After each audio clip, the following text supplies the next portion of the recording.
We go for ready. We will now ask staff to hand over to staff to present the update on the rates number. Yeah, thank you, Your Worship. So the number that was at the beginning of the day, if you like, was 8.93% as a rate increase. After factoring in the adjustments from the amendments presented, it comes to 7.58%.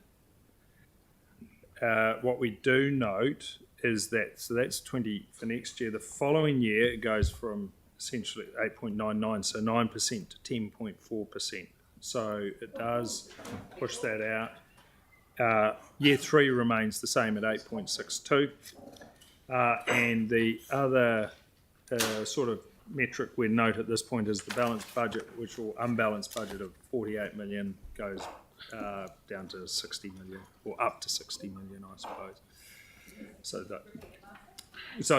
the budget was unbalanced at 48 million. With these adjustments, it goes to unbalanced 60 million. Look, that's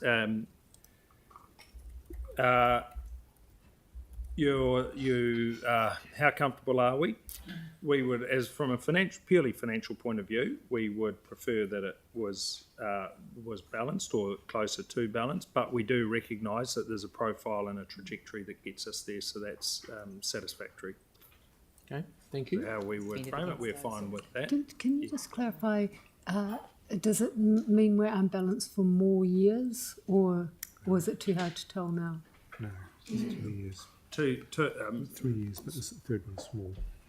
Yeah, we'd want to check, but probably not, but if it is by a pretty modest amount. So it's sort of a sharp, short, and that's because in the following year you have to make it up. Yep. Thank you, Victoria. Mary asked my question, thanks. Okay, Tyler. Could you put it into layman's terms for the public to understand exactly what the balancing and unbalancing of that budget really means? Yes. Sorry, Mr. Mayor. Yeah, good question. So what the financial strategy was to fully fund rating for renewals by 2031 was the plan. The last LTP pushed that out to 2032, and we were less aggressive with rating. So when I say rating for renewals, that effectively means that renewals are treated as a proxy, if you like, for depreciation, which is an operating expense. So by balancing the budget, what we're saying is the income equals the expenditure, the operating expenditure, of which depreciation is in that mix. And so because we rate for repaying loans as opposed to depreciation, we are rating for renewals, which is an ongoing maintenance. So by bridging that gap, rating more for renewals brings us closer to balancing the budget earlier. So prior to today, we were not balanced for the first 3 years, or for the next three years. And the third year was by a small amount, $8 million, around that amount. So we're much closer to doing that. So what we've done today is just extend that in the first 3 years by a little bit. Not, we'll need to do the calculations. We've done this pretty quickly, but we're not extending the level of not balanced over a number of years. We still will reach the target in 2032 because of other measures that we've agreed to put in place to do that. So balancing the budget means, are we meeting all our operating expenses by the income that's coming through? And so, like I say, that includes for us rating for renewals, moving to that rating for renewals as opposed to debt funding. Yeah. That's great. That's a great explanation. Thank you. The next question I've got is around your scale of financial prudence and what that does to affect, council. Is there any effect in terms of the budget being more unbalanced to $60 million? Through you, Mr. Mayor. With our finance guys' hats on, we'd like to be closer and be more aggressive in doing that. ideally we would get to balancing the budget or rating for renewals a lot quicker, which would the default then is that we would be balanced earlier, quicker. Yeah. But there is a plan in place, and if we stick to that plan and meet that, then I guess we're doing the best that we can within the current environment without ratcheting up rates more than is tolerable. And we could do it, but rates would jump up, so that's unpalatable. So we wouldn't be suggesting that. But so the closer we can bridge that gap, the better. And so we're still on target to do that by 2032. Can I just clarify, the intent now will be to highlight this in the consultation document? That wording's not quite ready yet, but under the clause or resolution that we're intending to delegate some ability for the finance people to tweak that, they would actually highlight that wording so the public were aware of it. Yeah.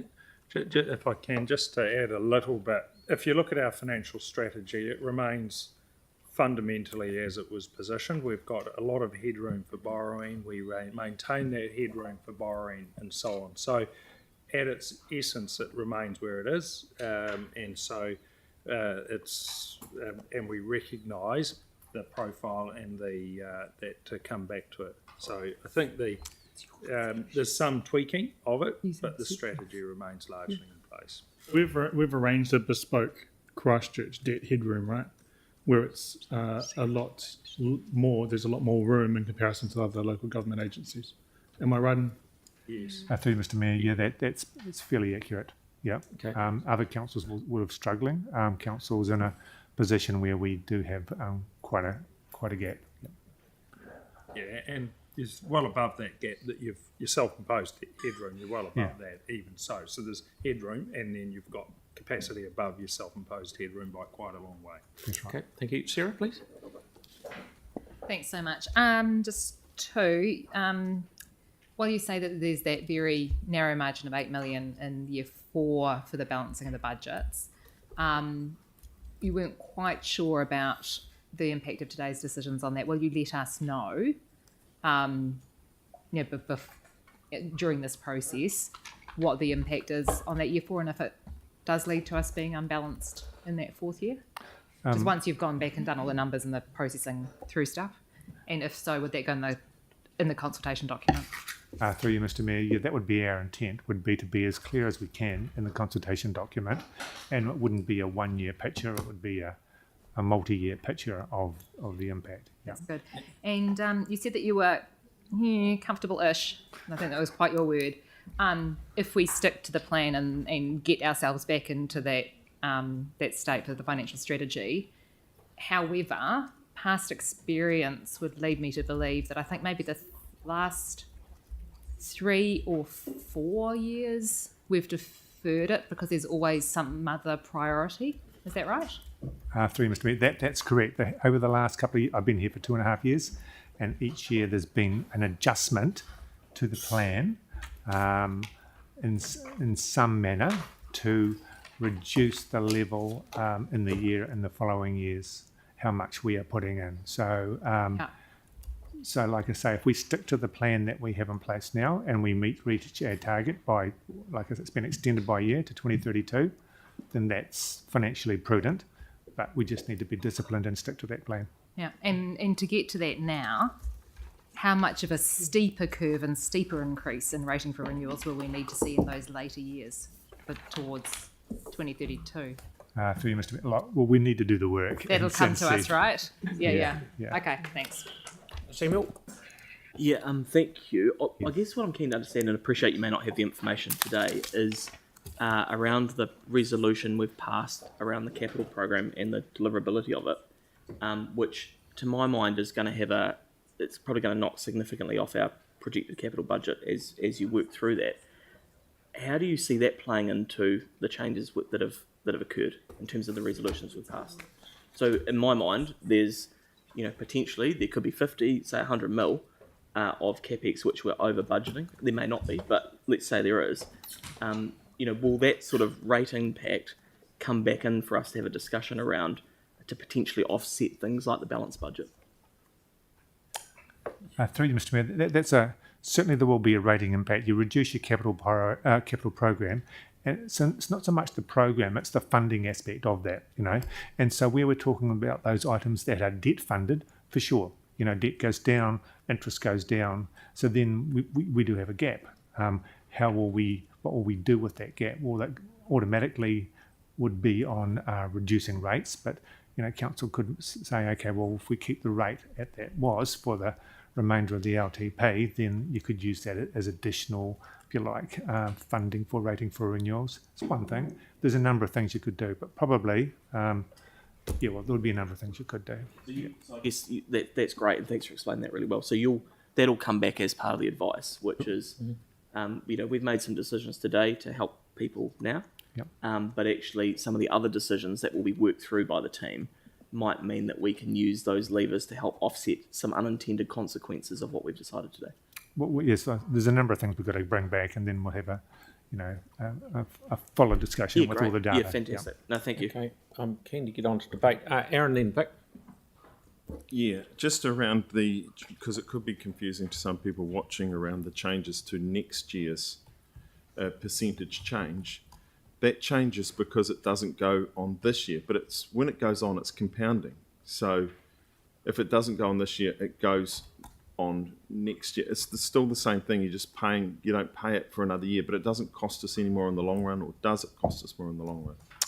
So through you, Mr. Mayor, what we've done, we walked into the room today, and the annual plan rate for 25-26 was 8.93. And for year 2, so the following year, 26-27, was 8.99. Okay, so those components, or what makes that up, are what we know today. And so what we've done is, by then reducing it for using surpluses in the main to reduce it, so that's not ongoing. We've used funds that aren't ongoing, so that creates a gap that we need to build up again for the following year. So then that's now jumped up to 10.4 to match that gap that we had. So, so your question, if I've got it right, is by using it now, are we impacting?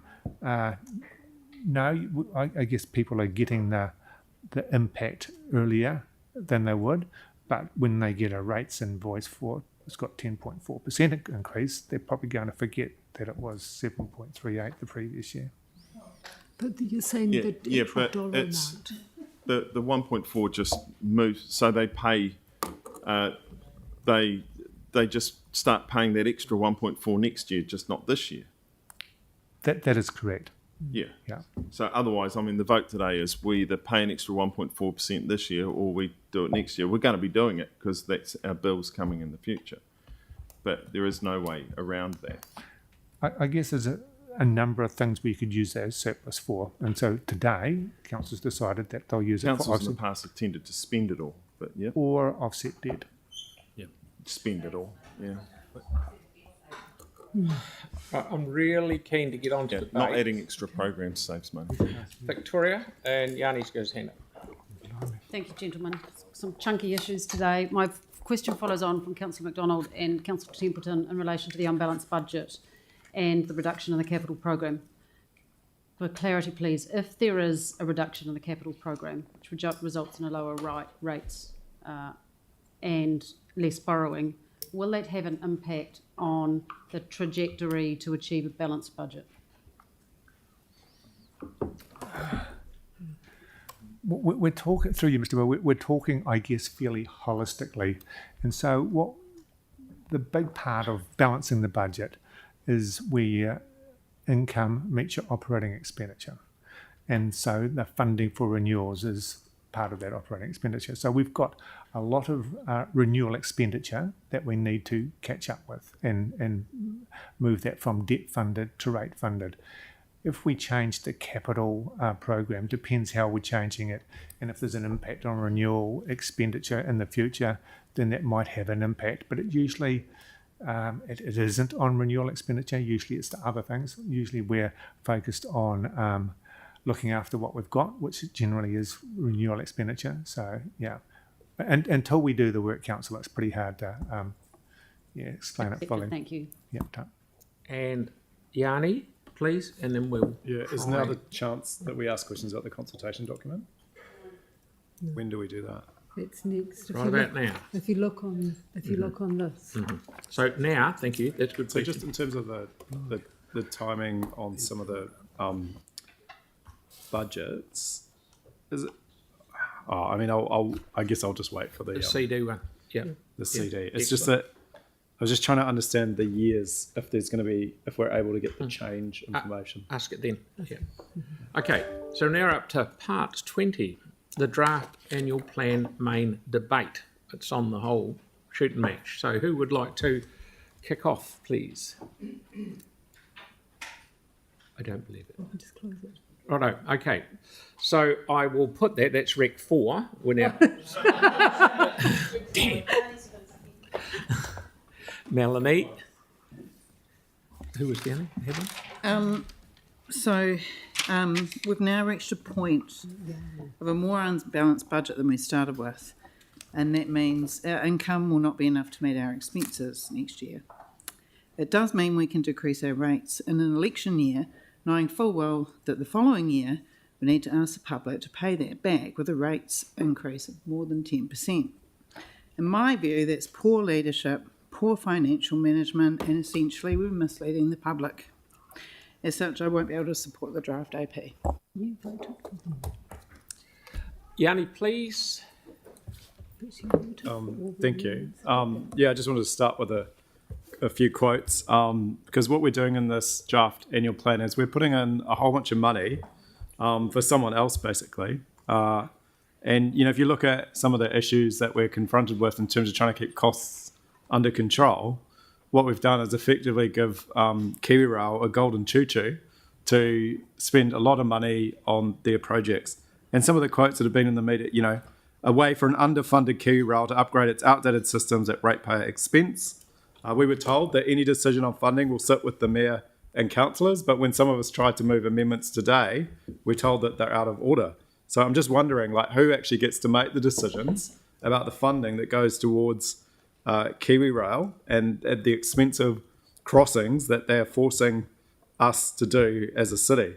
Even a transport engineer said it's such a low-use crossing of Scrutton's Road, you don't need a full-on solution, I just don't get it. The Minister, Simeon Brown, said the decision is illogical, and one of the community board members said there's more of a chance of a cyclist getting knocked off a train in Cathedral Square than getting knocked off on a cycleway by a train. The thing is, the scale of the work that's proposed for KiwiRail and the additional money that we're being asked to spend, 4.some million for Scrutton's Road, 5 million for Radcliffe Road, and God knows what other money is hidden or is in the budget as well for other projects, it's astronomical.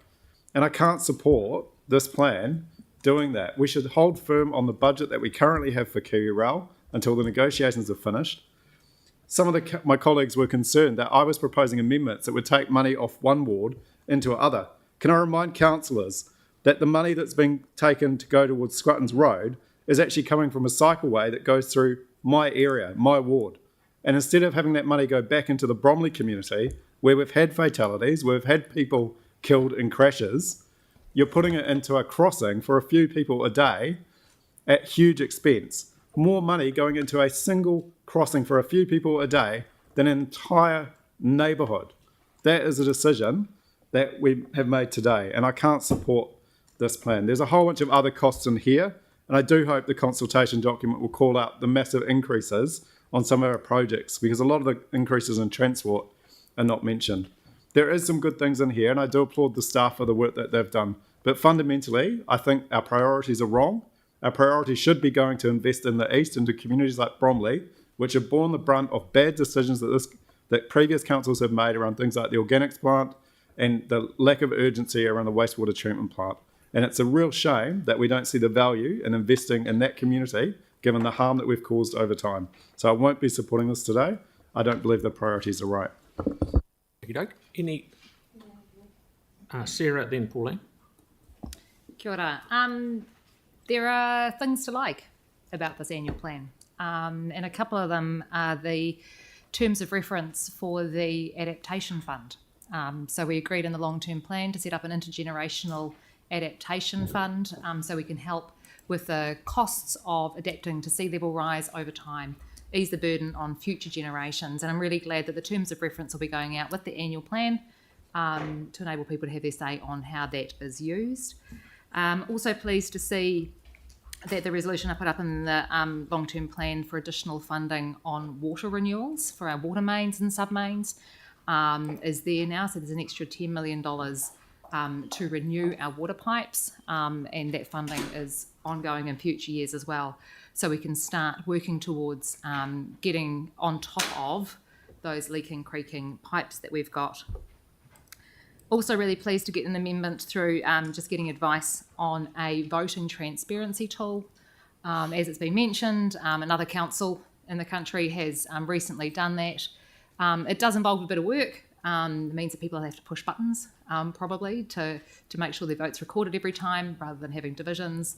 But it means that there will be a searchable database where any member of the public or reporters can just type in the kind of decision that they want to look up and it'll come up with the voting record for that, which is great. However, the one thing that I have a real issue with this particular annual plan is that, once again, we're kicking the can down the road. So this will be the third budget in a row that this particular council has deferred work on rating for renewals. I can understand the desire to save immediate costs, but all we're doing is kicking the can down the road for ratepayers to pay more in the future. It's going to cost us a stack more in interest costs over time. In the long-term plan, it was estimated that deferring the rating for renewals would cost ratepayers an additional $16 to $19 million just in interest costs over that 10 years. So I'm really glad that the amendment for us to consult on increasing rating for renewals has gone in, and really looking forward to the feedback to see whether our communities are keen to invest a small additional amount of money now to save more money off their rates in the long term. So I will be supporting this. I really want to hear what the community have to say on those particular issues, and I look forward to getting those submissions. Thanks. Pauline? Yeah, look, there are things to like. You're right, Councillor Templeton, but I do have a discomfort in the use of the surplus for the use for the payroll rather than debt reduction, and for using it for rates reduction as well, and the consequent unbalanced budget. I also feel discomfort with the looming 10.4% increase next year. We do have further things that might cause us savings between now and then, but we did need to find 0.5% savings to strike a rate that we predicted in our LTP, but we've saved much more than that. Although we're not consulting on that use of the surplus, it will be noted in the consultation document, so people will be able to let us know what they feel about that. And hoping that Councillor MacDonald might re-look at that in the light of that. At the same time, this is a good year to be finding an easing financial pressure on people.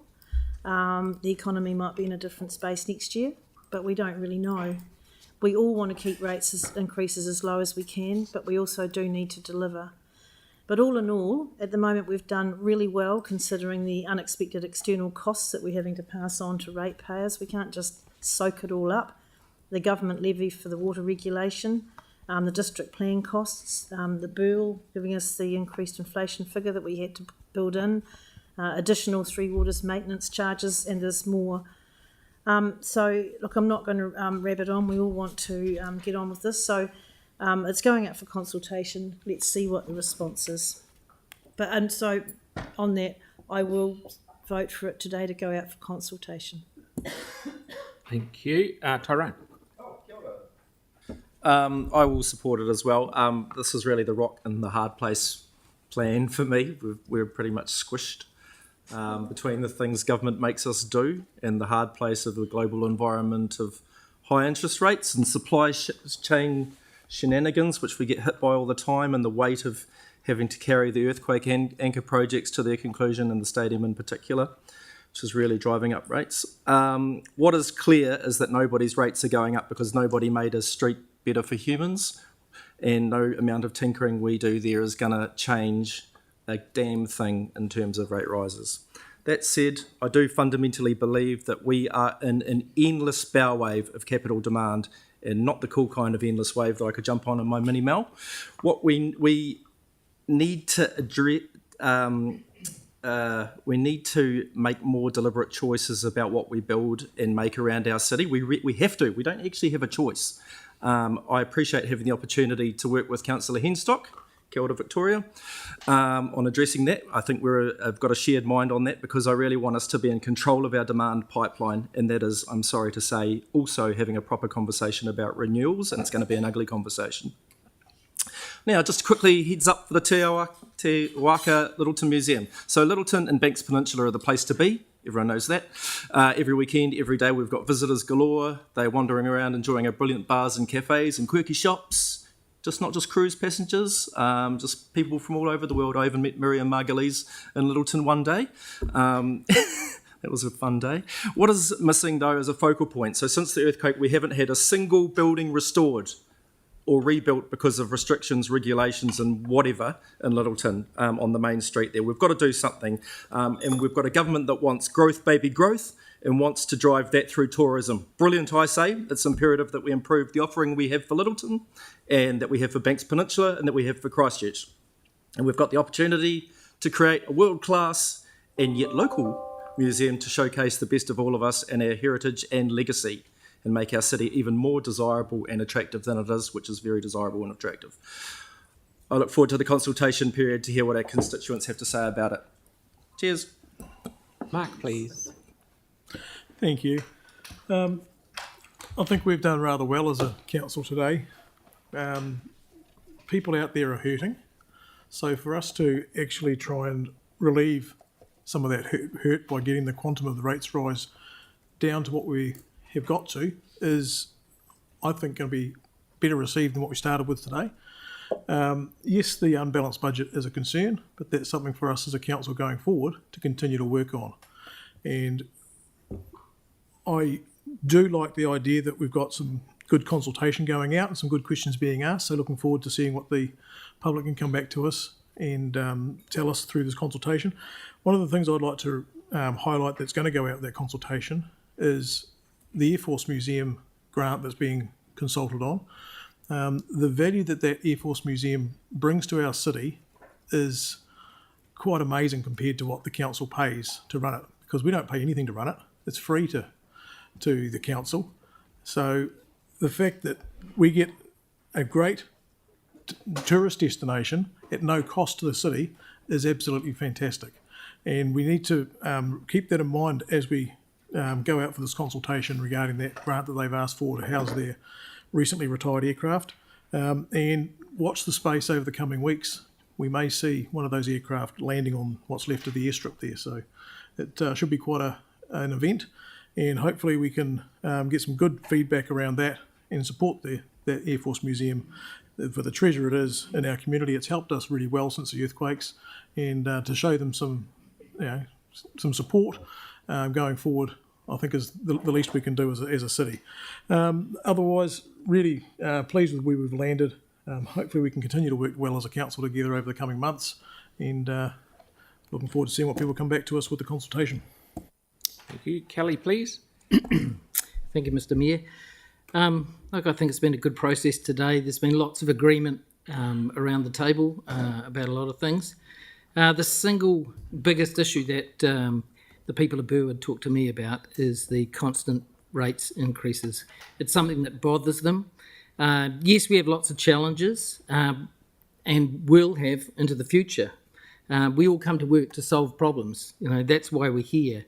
And I agree with Councillor Peters, ratepayers are hurting now. I have people who have told me that they're not sure that they can stay in their homes, elderly people, that they just can't keep up with constant demands that they have for food, electricity and price increases, and rates is a big part of those. So I'm glad that we're looking at, and we've looked hard at options for them.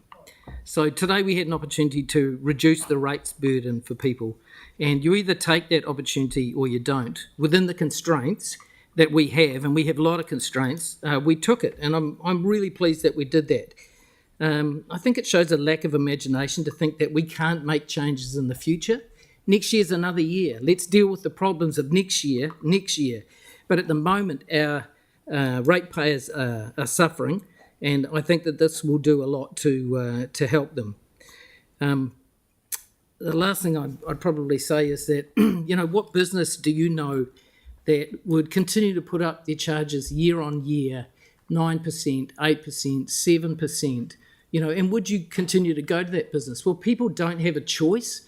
With us, they have to pay these rates. It's mandated, and so they're stuck.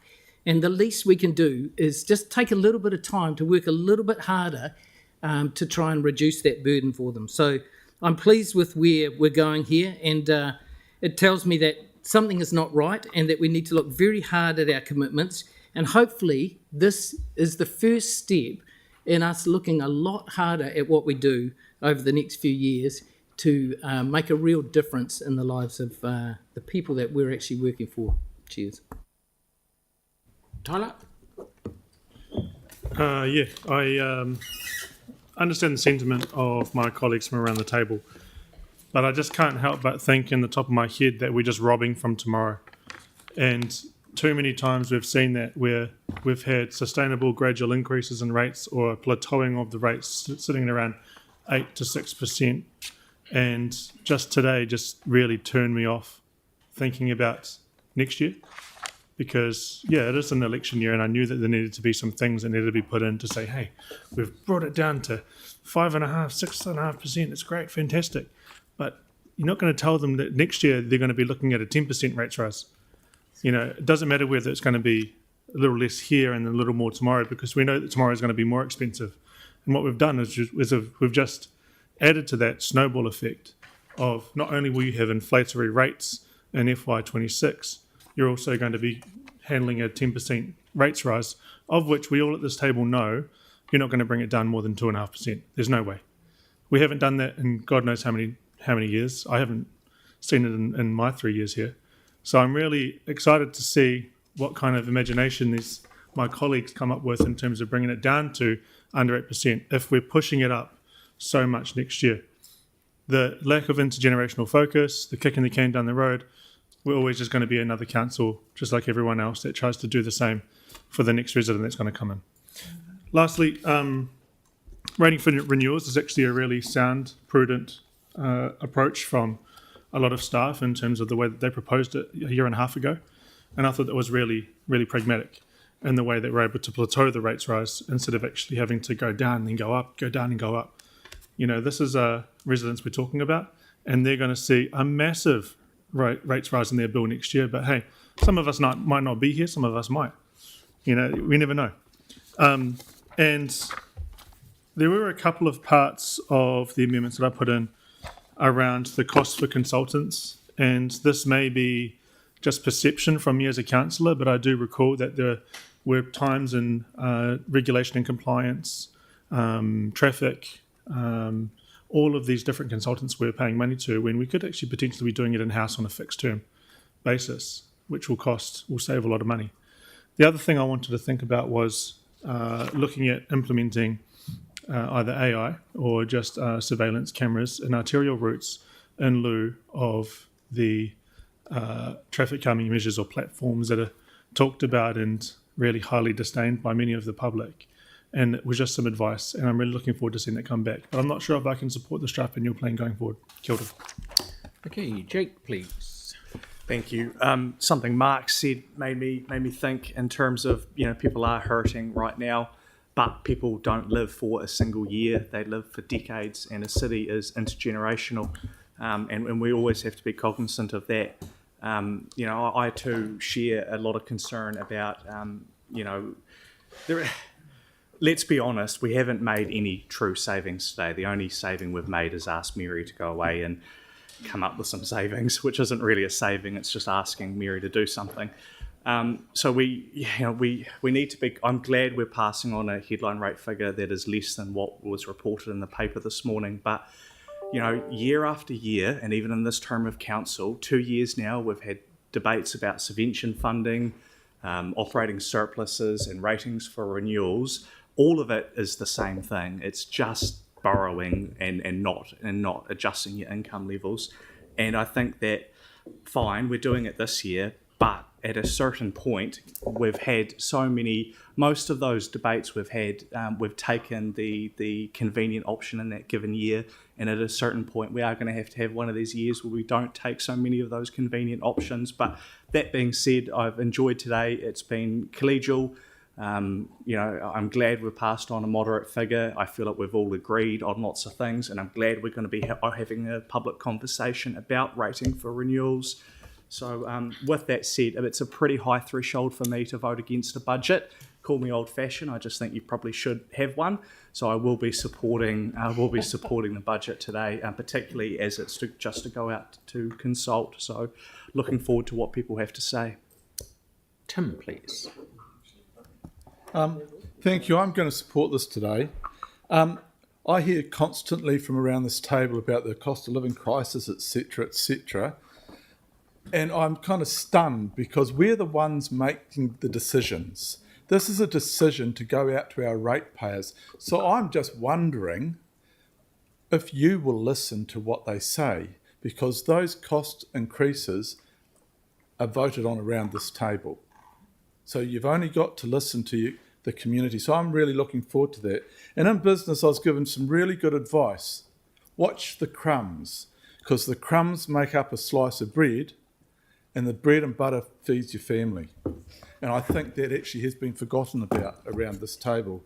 Because I look at the Greater Christchurch Partnership, and I look at other things connected to our neighbours. Someone mentioned the stadium, but our neighbours aren't putting any money into that. They will enjoy it. Parakori will be an absolutely fantastic and a leading venue in this country, but they're not putting any money into that. And a number of other things. But we're supporting our neighbours in a number of ways. So I think we've got to look at what we're actually doing with our neighbours, because our ratepayers are actually paying for everything we do not send an invoice for. And I think that has been forgotten. We've got a lot of fair weather friends, so I think we've got to get harder at that. We've got to look at these basics, and we have choices. But the number one thing, and why I'm going to support this, is because we are going out for consultation, and I am hoping that we won't look across the fence at our neighbours' community boards and suggest cuts to community boards where you don't talk to them before you suggest those cuts. I think we should work as a team, but we've got to listen to our communities, and that is what we should be doing, especially the interesting thing here is in an election year. There's your challenge. Thank you. Andre, please. Thank you. Yeah, I think concern around balanced budgets is also really fair, and kicking the can down the road is an absolute concern. But today we've also added many millions more in spending on different things, and that doesn't help either. So I'm pleased we'll get whatever options we can on savings before the final adoption, but we know full well that there won't be many options, and that it's really, really hard to make a saving if it hasn't been consulted on. We learnt that quite well last year. One of my biggest learnings in the job so far is the Local Government Act makes it quite easy to spend money. It makes it quite challenging to save money. That's been a big learning of that so far. This is something we needed to start late last year. We should be doing a deep dive on operational savings every single year. It shouldn't be up for a debate. It should be every year, every plan. The briefing we had here on the 26th of November asked what was required for us to be able to do that. But I mean, the room went silent, then we moved on to the next question.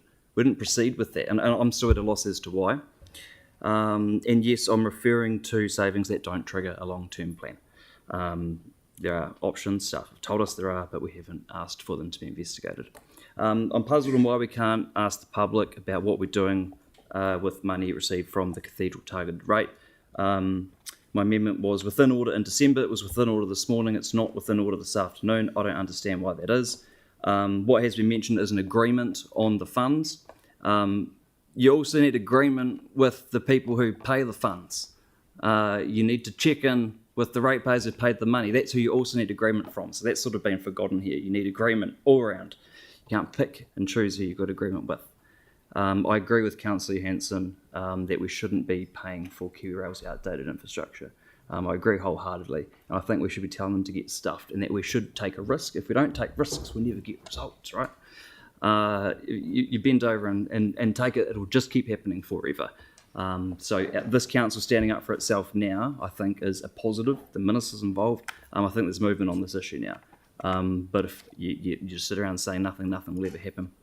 I do struggle with some of the items raised today. 5 million for the Air Force Museum, 2 or 3 million for Littleton Museum. I don't doubt they're worthy projects right now, but I am struggling at the moment. Like, I'm getting daily complaints, like I have for the last 12 months. We're getting almost daily complaints about Hallsville Junction Road. And if we couldn't afford to asphalt that and can't afford to have our roads up to scratch, I just can't see how we can be considering a number of different other options we've considered today, and will be. So we're asking for the public for their thoughts on things we can spend more on. We're not asking the public for things we could be spending less on. I think that's a real shame. But also, in December, Council made a number of decisions that will actively push rates up in our housing policy. And you know what? This Council may even do the same later this year with its housing policy. So we should be thinking about that when we do our housing policies as well, just for the record. Victoria? Thank you, Mayor Phil. I've been really encouraged by the good faith way in which we've worked together today as colleagues, for the most part anyway. But also I want to thank Mayor Phil for setting the tone and for leading us through this today, and to Mary and the team for steering the ship and facilitating that, because I think we're coming through relatively unscathed, and which is, it's almost enjoyable. I think most things have already been said in terms of the savings that we've made and whether we've gone far enough or not. There's always room for improvement.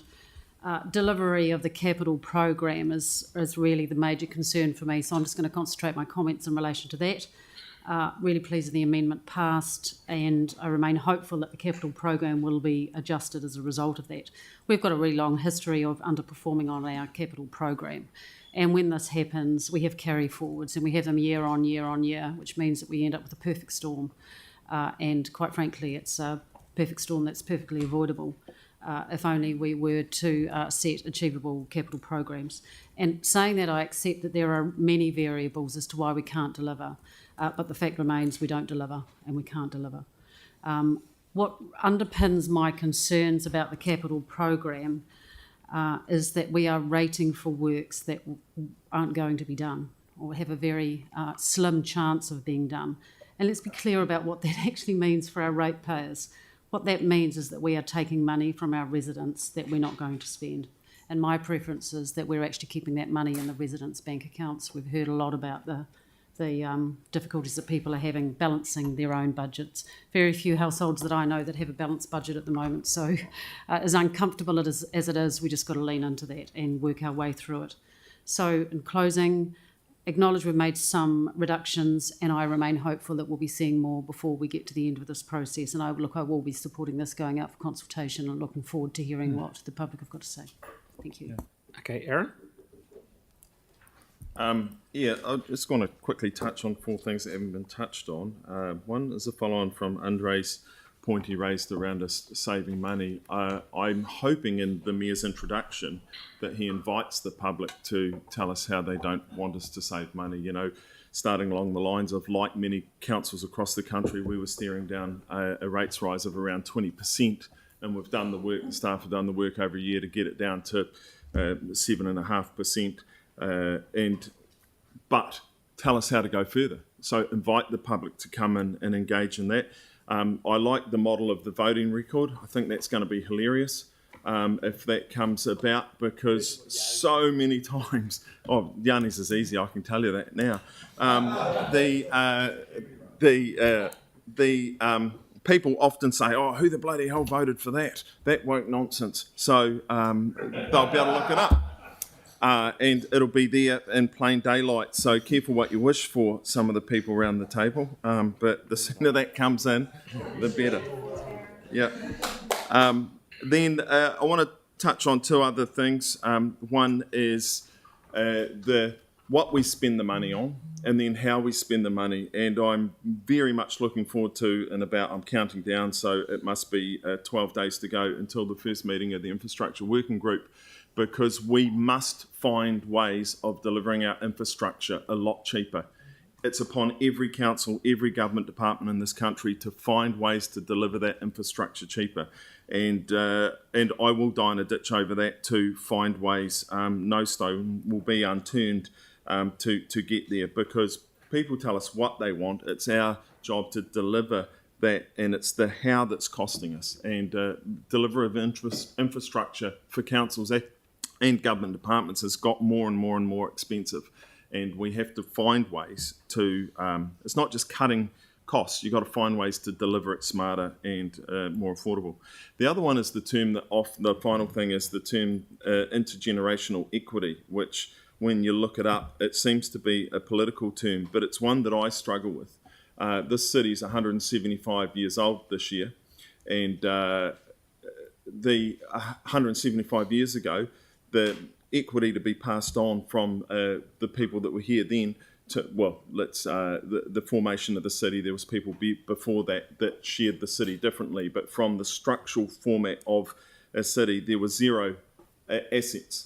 Those assets are now $17 billion, and some of them will be the best assets in the country. That stadium that's being built, the pool complex, the cricket complex, the river, just everything about the city is the greatest little city in the world. So that is the kind of intergenerational equity that I want to be passing on to the children and the grandchildren of this city, and hopefully with not too much debt as we go forward. So I just wanted to say it's not all doom and gloom, but the rates rise is always Thank you. And Sam, I think, James?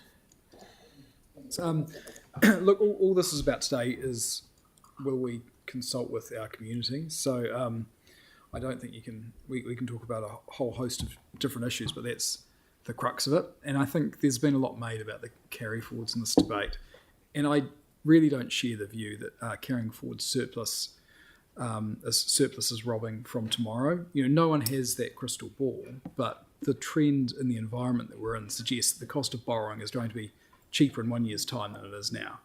And that's why banks will offer you a lower interest rate if you fix for 2 years or 3 years than they will if you fix for 6 months or 12 months. So it's a tool that's at our disposal, and I think it makes complete sense to use that now.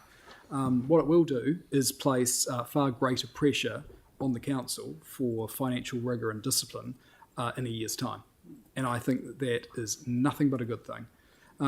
So the truth is, I think our residents are being priced out of their own city. We are in a cost of living crisis. People are really feeling immense pain. And as a council, we're borrowing too much, we're spending too much, and we're doing nowhere near enough to actually make the decisions that need to be made that impact our residents' lives in the way that we should. I didn't endorse the LTP that we're working to. However, we've gone through a process today that I think has been, collaborative, collegial, and we're at a space where we can consult with our community and ask what they think. The point was made that the most important thing to do from here, or the most important question to ask ourselves, is will we listen to the community? So you my views around the capital program and the long-term plan, and I've touched on why I think that the carry forward is appropriate in this environment. I will support asking the question of our community about what they think about it, but I most certainly implore you to understand the pain that's being felt in the community and acknowledge that what we have been doing in terms of rating is completely unsustainable, and that house of cards will fall down unless we change something quite substantially. So listen carefully to the community, but I'll support this today. Celeste, you're the only one. Did you want to? Sure, I think most things have been covered. I do think it's been a constructive conversation today by and large, and I think whilst it's been a bit painful at times going through the amendments, apologies for my part in that, I think that the challenge here is that what we're discussing is really rats and mice for a lot of the savings that we're looking at. I mean, looking at things like the speed bumps savings within 100 and 200k per year just feel like a bit of a waste of time. If I go back to when I was first elected and we looked at things like the stadium and the future rates impacts of that particular capital project, I think that's actually what we should be looking at moving forward in terms of those significant line items. I think the other item that we haven't really discussed, and perhaps today's not the day, but I think it is part of the conversation we should be having, is that the funding system for local government is broken. We know that rates account for less than half of council funding, and yet we're getting more and more costs put on council. So I think we should also be having a wider conversation with the community about what other levers we can be looking at to address the funding and financing challenges in front of us. So we should be looking ahead to congestion charging, tourist levies and other mechanisms. I think if we look at some of the reports that are being put out, we are really between a rock and a hard place. We know that the costs have gone up significantly. Bridges are 38% more expensive to build. Sewerage systems are 30% more expensive to build. Road and water supply is 27% more expensive to build. So I think if we're talking about getting back to the basics, we should be really looking at what are the new investments we're putting funding into. Some of those projects, I think, are not a good use of our time. But we are where we are, and I think the key thing today is that we go out, put this out to the community and hear what they've got to say. Brilliant. And Samuel. Yeah, thank you. Just a couple of things. So firstly, a thanks to Mary Bede and the team, Peter, Russell and everyone that's played their part in this. You know, we've spent the day in here doing this and we've had workshops throughout this whole process, but I don't think we see the grind that sits in behind all of this, that all of the heads of service and all of their teams do. So I think it's worth acknowledging that. And I'm sure the council would agree with that. There's a lot of work to get to this point. Look, I think, you know, there are always going to be differences of opinion when we get to things like this, and that's healthy in a democracy. It's good we can sit around a table and actually have a constructive conversation to get to a point. You know, ultimately, you want to get to a point where not everyone is happy, but each person has got something out of this, and it kind of feels like we have from today. And look, that's just where it is.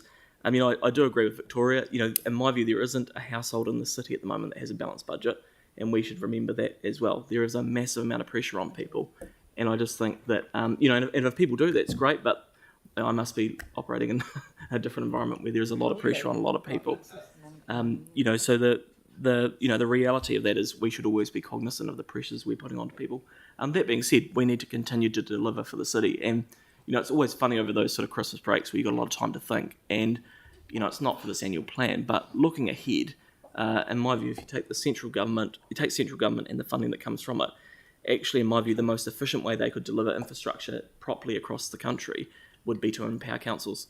We have all the infrastructure internally that can deliver these, and we have processes that work. So, you know, I guess my frustration is you have things like Crown Infrastructure Delivery, which has a very top-heavy structure. But actually, if you look at what we do on a daily basis here, we know how to deliver infrastructure and we do it well.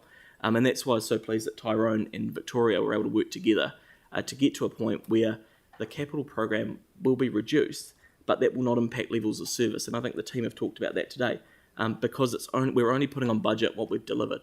And if I think about for the last 2.5, 3 years, one of the big things we've done as a council was bring that number down to a more realistic level.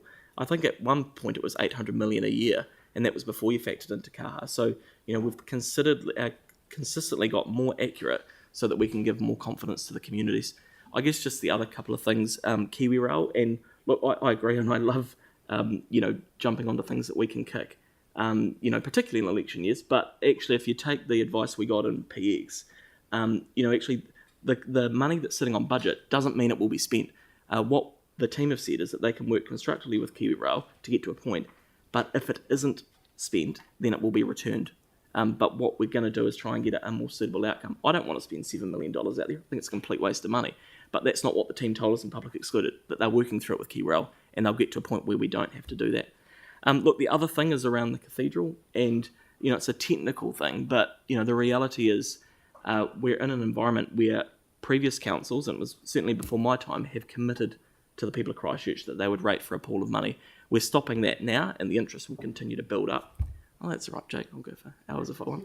I made the most amendments that I can talk for as long as I want. But I think the reality is it almost wasn't possible being put today because we have to honour a commitment in the balance sheet, which means that this year, and Bede's going to go away tonight and do the journals on it and spend a couple of hours like accounting 101, we would have had to have recognised a cost on it.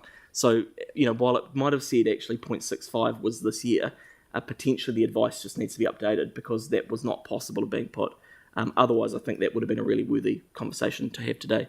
So, look, I think the most important thing is we hear from the community over the next wee while. We're at 5.83% plus Te Kaha, which, if you think about where we started, that is a bit of a move in the right direction. But again, there isn't a household in the city that has a balanced budget, and we should never forget that. And hopefully, rates are a big discussion this year about what we do to make sure that our city is still affordable to live in. So I just want to thank Mayor Phil for leading this today really constructively. I think we've got to a good outcome, and to Mary and the team, you've really put in a lot of work to get us to a point where we can actually honour our legal obligations, which is to deliver a draft budget to then sign off in June so that we can continue to function as a council, potentially not like Wellington where they have to have observers.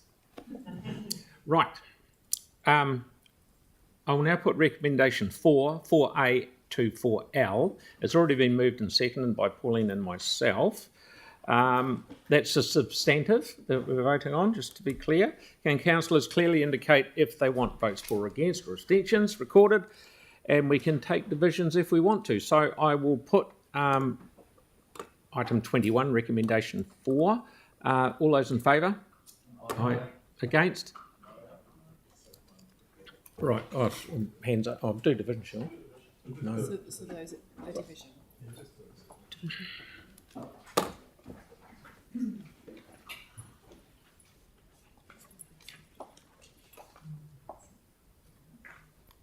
So for the entirety of recommendation 4, Councillor Peters. Yes. Councillor Fields. Yeah. Councillor Harrison-Hunt. No. Councillor Coker. No. Councillor Donovan. Yes. Deputy Mayor Cotter. Aye. Councillor Henstock. Yes. Councillor Moore. No. Councillor Goff. Yes. Councillor Johansson. No. Councillor Kewen. Councillor MacDonald. Yes. Councillor Barber. Yes. Councillor McClellan. Aye. Councillor Scandrett. Yes. The Mayor. Yep. And Councillor Templeton. 1, 2, 3, 4, 5, 6, 7, 8, 9, 10, 11, 12, 13 for and 4 against. Thank you, that is carried. Right. I was going to say we'll now take a break for staff to confirm any required updates to the consultation document, but I understand it, Katie is all over it.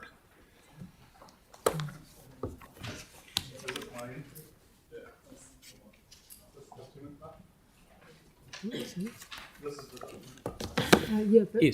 she'll just present the updates because the report has. Oh, Katie, I'll leave it to you.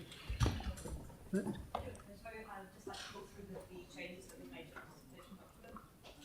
since the changes that we've made to the consultation document this afternoon. So the majority of the changes you'll see coming through on page 17, so bear with. Pausing momentarily for a breakout box here on Lincoln Road.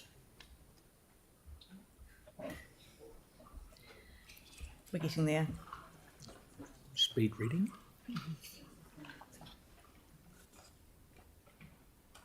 So we had a section on changes to borrowing. We've now amended that slightly, adding in the question there for rating for renewals, noting that work still has to be done on that whole section to add in some more detail. Katie, can we make it clear that can we be a bit more specific about what will be required to reach meeting our budget in future years? So that people are aware when they are asked about it, you know, if we don't do it now, what's it going to mean in the future for us to meet that target? If you're comfortable, what the thing is that we will put more detail in about this, and because the CFO has been given delegations, so you can delegate, so that can go in. More work to actually clarify that debt headroom in the balanced budget. We have added in a question here about reducing or cutting services to help reduce rates. And working with Councillor Peters, we have amended the proposal to grant $5 million to the Air Force Museum site with the changes there in red. And I believe we have agreement on that. And that really is the subtotal of the changes that we have now. We've also changed that in the back of the document where we ask questions to consider when you're making your submission. Okay, right. So we'll do questions, Katie. Start down this end. Mel, and then Sarah and Tyler. I was just wondering what kind of filtering process this has gone to make it more readable, because I feel like the whole document is not pitched at the level that we should be pitching at.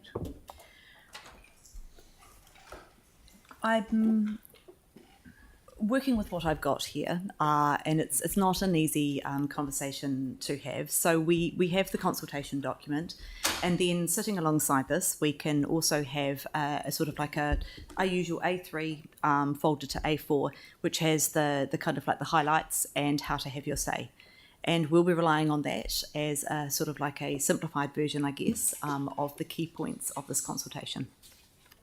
But I need to say what I need to say within the consultation document, and it is a fine line there on making it understandable, but also hitting what we need to hit. It's just, I feel like we talk about this every year, and, you know, a lot of the, you know, it reads well, but it's not the simplest language.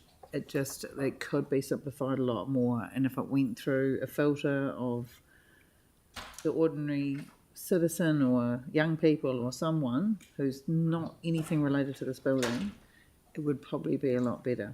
It's my fear, and I think we need to put more effort into this.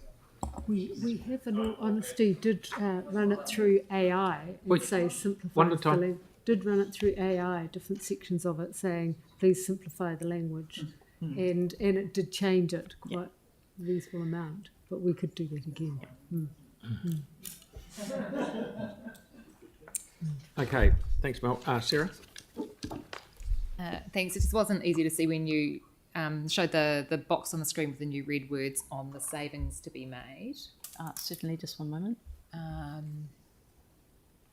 This one here. Yeah. So that point around the fact that anything separate to that would need to trigger a consultation process, is that what you're looking for? Yeah, so just what we discussed yesterday, if we were going to, because this will encourage people to say, cut this, and if we're going to know community views and preferences, we also need to say, please let us know if there are things you don't want cut. Because otherwise, we'll only get one side. And we did raise that, didn't I? Yeah, you did. Yeah. So just making sure that, make sure we add that in. if there is something where we need community views and preferences, and we've only gone out and asked for one side, we won't really know the community views and preferences. Thanks. Yeah. So we'll add that in. We asked quite a similar question in the long-term plan. I'll relook at that wording and see what we can bring through. Roger. Tyler? Hey, Katie. Hey, I'm sort of following Mel's sentiment, but less aggressive. I'm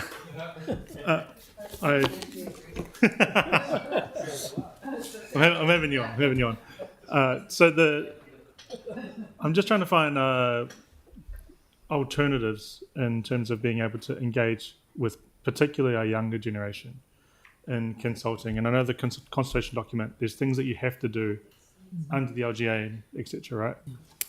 Would there be potential to have a separate document in layman's terms which doesn't hold you to the LGA? It would be a tricky situation for us to get into where we have multiple versions of a consultation document. I think what would be a better approach is to look at something that we can do for marketing purposes, which shows the key points of the consultation and points people to where they can find out more information. Okay, so something a bit more focused. We're a bit more focused, but I would be loath to recommend two consultation documents. I think that would be dangerous territory. Ending up. Yeah. I think you sort of touched on it around the sort of cheat sheet, if you will. Yeah. So yes, that. What's going to be inside that cheat sheet in your view? So it would be the key things that people were likely to find interesting. So the rate would be a biggie. Look, I am answering this a wee bit on the fly, and I'd like to consider that. That's all right. With some advice. But I think the key point from that document is really where people can go for more information and how they can have their say. And that, of course, means that they can go online. Yep. They can talk to us in person. We're going to have some pop-ups at libraries. There'll be information at libraries and service centres, and there'll be opportunities to talk to us face-to-face. So there's going to be a number of ways that people can get the information. Great. Last question is around some of the wording is so succinct that it sort of is really hard for the public to sort of contextualise it. For example, in page 5 or page 10 of our agenda, page 5 of the CD, it has changes to spending, and then there was digital contract cost increases over and above inflation, 1.1 million. I think the public really want to know why, and to save them from coming in here and asking, I'm wondering how we could actually provide more detail on those things. So at the CE's discretion, we'll be able to add in some more detail on some of those bullet points if you feel that there's a bit light. So we can go for some explanatory text. Okay. It's the CFO's discretion, not mine. That's who it's delegated to. At yours. Do you sort of get what I mean? It just sort of stops the public from having to come in when they just sort of didn't really need to. Yep. If they know what the reason is. So Bede and I can look at some of those bullets. Sorry, mate. No, that's okay. We can. Right. Cool. Great. Good. Thank you, Victoria. Thank you, Mayor Phil. I share Mel's sentiments around the simplicity of the language, and I just want to highlight a couple of examples, please, about consistency and clarity. And the first one is on page 6 of the consultation document. We've got language where we refer to accelerating work, where we bring forward work, where we reprioritise to do earlier. And then we've got this phrase about retiming. And when you read it, you don't know whether you're retiming to bring it forward or you take it back. So can we just have a closer look, please, at that to get some clarity and some consistency with that? And then similarly on the box on page 7, I was just about to celebrate the fact that we're getting through this today without mentioning Wheels to Wings, but now I'm going to have to mention it myself. You're referencing that government funding contribution is unlikely to be provided. We've been told it's not going to be provided, so if something's not going to be funded, can you please say that? So just my request for clarity of language. If it's not going to be funded, then you need to say it's not going to be funded. And then the final one I want to bring is, there's an example there on page 5. I've read something and I've got no idea what it means. It's in changes to spending, 1, 2, 3, 4, 5, 6, the 7th bullet point. I can understand all of those except for that 7th bullet point. Reduced ability to put cost against capital projects, 3.7 million. Now, I'm all over this annual plan and I've got no idea what that means. The public aren't going to have a clue what that means. So can I just get some clarity, please, about that? Because that means nothing unless I've missed something. Thank you. Okay, and Yanni. Yeah, thanks. I was just trying These to, are questions. understand, like, in our capital program, we've got, like, the Northern Line's got a budget increase of 16 million, but in the consultation document, there's no mention of that, and I'm just trying to understand why not. Like, there's mentions of 1.25 million, but not the 18 million. Apologies, Councillor, could you repeat that? Oh, Which so one? like in our capital program, Yes. and I really thank the staff for the spreadsheets in the capital program. They're really good and really easy to see what's happening. But there's some projects that have got massive increases: South Express Route and the Northern Line, which are one's $16 million increase, another's 8.8 million, but they're not called out in the transport section. Instead, we've got an additional 2 million for speed limit changes or 2 million for Evans Pass, or it just the ones that are the bigger spend don't seem to be listed, and I was just wondering why not. Yeah, look, some of those are whole of life, not just 1 year, but 1 year cost, so we can go and have a look to make sure that, again, to Councillor Henstock's point, consistency and clarity about what we're talking about. We can look at those. Right? Do you think? Okay. Is it an error in the spreadsheet? Do you think? Or No, it's not. No. What it's saying is that there's a whole of life cost there, and some are rather than 1 year. So I'd have to go and have, or we'd need to go and have a look at it. So what you've got there might be a whole of life cost, not just the annual plan cost. So no, we do. We've got the current budget inflated, and it's got the total. So if you go to Northern Line, So these are technicality things that we can Bede iron and out. Katie, yeah. okay, but is there a quantum that you put things into the CD or not, or how do you work out what you highlight? Well, quantum plays a part through you, Your Worship. I mean, quantum plays a part, but it's about, there's a number of factors that go in. It's whether it's got some importance to the, how it's rated in terms of importance to the community, what's happening in terms of shifting money from 1 year to the next. So there's a range of factors that go into it. No, quantum is just one factor. Right, and with the Kiwi Rail, How many more you got, bud? Particular, not many. But like the Scruttons Road one is the only one that references taking money away from another project. So it says it's taking it from the Waltham Ferry Maid Bridge. So it's taking money from one MCR and putting it into the Kiwi Rail crossing. But it doesn't give the total cost of the project. Is there a way that we could actually tell people what the total cost of the project is, so that when they read the CD, they can see clearly that the project is 6.8 million, not 4.5? Yes, so through you're looking at, we can look at that to make sure that they see. But I think if Yanni spent a bit of time with you talking those through, well, what but it it's is, a kind of general defined thing bit. on most of them, where it's showing the increase, but it's not telling what the total is. We understand that. And just a final question I had was in terms of the LTP, we passed a resolution around youth engagement. Are we able to get a sense of what's being done in regards to that? That was the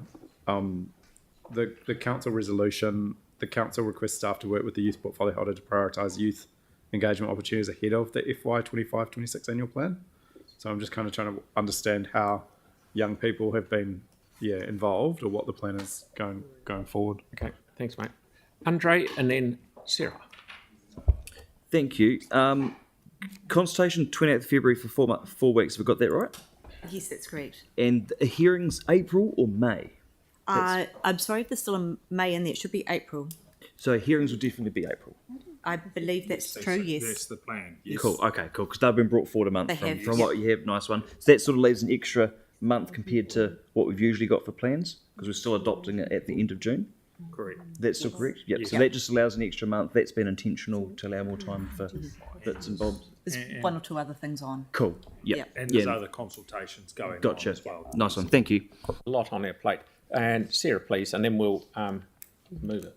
Yeah, just following on from Councillor Henstock's point on the accuracy, while there's currently no funding available from Waka Kotahi for the Wheels to Wings, governments change and GPSs change, so funding is currently unlikely, but governments change, and so it may get funding in the future, which is why we've deferred it instead of cancelling.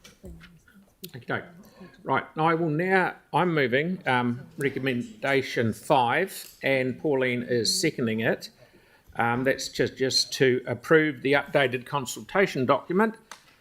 He says with trepidation, is there any debate? Oh, well, did we go through all the changes? Yes, we did. Yep. What about the scoping of the shuttle service? I missed that. You missed the bus. Apologies, was that something that we're consulting on? Yes. Apologies, Yes. I have missed that one. I'm sorry. Oh, okay, cool. I'm glad. And we can pick that one up. Absolutely. Good work. Good spotting, 99. Okay. So, anyone would like to debate recommendation 5, which is updating the consultation document. Great. Right, we'll vote on that. I'll put that motion. All those in favour? Against? Thank you, that's carried. Now we've got a bit of, we're on the last page, everybody. This is recommendations 6 to 8. I'll move them and Pauline will second them. And that's the remaining ones. 6 to 8, that's consultation process, GM authorisation and noting. Is there any debate on those? There's no material changes. Is there any debate on those? Nope, so I'll put that. All those in favour? Aye. Against? Thank you, that's carried. Karakia. Now, I must say before we finish, it's good that we've all worked together as well as we have today to get, and it's very good to see everyone here. It's very, very good to see. And because we've done so much work on this today, we don't have to come back and repeat it all again tomorrow. Yeah. So, Karakia Department. It's too late. I was going to say the finance and performance. The finance and I just performance. need to put standing orders back in. Okay. Oh, standing orders? Yeah. Yep. All those in favour of standing orders? Aye. Against? Thank you, that's carried. Just pick someone. Yeah, right.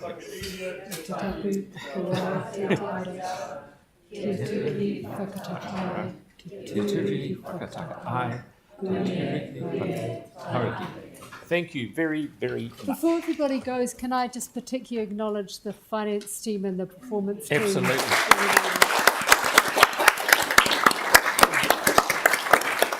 the performance team.